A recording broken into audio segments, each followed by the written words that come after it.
আসসালামু আলাইকুম। চলে আসলাম নতুন একটি ভিডিও নিয়ে। আশা করি সবাই ভালো আছেন, আমিও ভালো আছি। আজকে আমরা আমাদের বাড়ির আঙিনায় যে ড্রাগন ফলগুলো পেকেছে সেগুলো আমরা হারভেস্ট করব।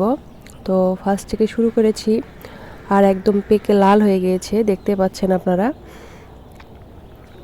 আর নতুন করে আবার ফুল আসতেছে, সেজন্য এই যে পাকা যে ড্রাগন ফলগুলো আছে ওগুলো পেরে না নিলে ওই ফুলগুলো শক্তি পাবে না, বড় হবে না। যে কয়টা একদম পেকে গেছে সে কয়টা পেরে নেব। ফার্স্ট টাইম আমাদের এই গাছটিতে ফল আসলো, প্রথমবার, সিজনের প্রথম। তো মাশাআল্লাহ ফলগুলোর সাইজও ভালো আছে, টেস্টও ভালো আছে। আর এই ড্রাগন গাছগুলো শুধু টবেও হয় না, মাটিতেও হয়, কয়েকটা মাটিতেও আছে, ওই গাছগুলোতেও ফল এসেছে মাশাআল্লাহ।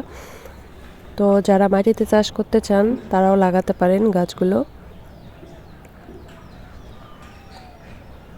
আর এভাবে আমরা সব কয়টা ড্রাগন ফল পেরে নিচ্ছি, যে দেখতে পাচ্ছেন কতগুলো পাড়া হয়েছে। আরও আছে অনেক কয়টা যেগুলো পেকে গেছে একদম, আমরা পেরে নেব, আর একটাও রাখবো না গাছে। আর এই ড্রাগন ফলগুলোর মাত্র 2টা জাত আমার এখানে আছে, মানে এখনও অনেকগুলো আছে, ওগুলো লাগানো হয়নি। তো 2টা মাত্র জাত আছে, 2টাই লাল, বাট সাইজটা একটু আলাদা, দেখতে ফলটা আলাদা। আরও কয়েক জাতের ড্রাগন গাছ চারানো আছে, ওইগুলো এখনও লাগানো হয়নি, লাগানো হলে আপনাদেরকে দেখাবো। তো আমাদের ড্রাগন পাড়া প্রায় শেষ, আর 2-1টা আছে, সেগুলো আমরা পেরে নিচ্ছি। তো আপনারা কে কীভাবে ড্রাগন চাষ করতেছেন কমেন্টে জানাবেন, আপনাদের ড্রাগন গাছের কী অবস্থা সেগুলোও জানাবেন। আর আমাদের কোনো ভুল হয়ে থাকলে সেগুলোও জানাবেন। এই যে দেখতে পাচ্ছেন ফুল এসেছে আবার নতুন করে 2টা।